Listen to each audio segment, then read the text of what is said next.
Welcome to the Small Business One Problem, One Solution podcast with Debbie Drum, where in each episode we will isolate one problem a small business can have and tackle that problem with a solid solution to solve the problem for good.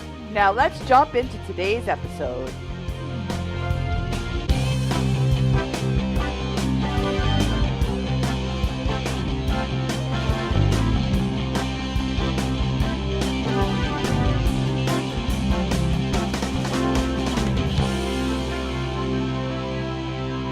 Welcome to the One Problem, One Solution podcast with your host, Debbie Drum from debbiedrum.com and facebook.com/Debbie Drum Marketing.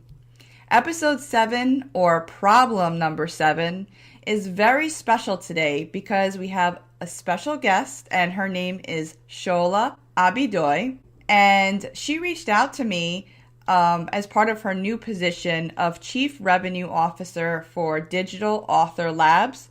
Welcome, Shola, to the One Problem, One Solution podcast. Thanks for having me, Debbie, and I'm delighted to speak with your audience today and to talk about some serious problems and how to get around them. Awesome. So what are you doing as Chief Revenue Officer at Digital Author Labs? So, Debbie, we work with content creators, nonfiction and fiction, and as well as coaches and consultants to help them build crisp sales funnels so that they can get off really the feast and famine sales cycle and work with only the customers and clients that they prefer. So CRISP just stands for controllable, repeatable, scalable, and predictable. And the whole idea is that what most businesses want is the kind of business revenue, business income that is as consistent for them as a paycheck is. And so when you have the kind of crisp sales funnels that I just talked about, you get that level of stability and predictability into your business. Awesome. Yeah, that is really what I think a lot of internet marketers strive for. So what is your problem today that you're going to be talking about? Well, the problem that we are going to really have people walk away with some resolution around is this issue of selling.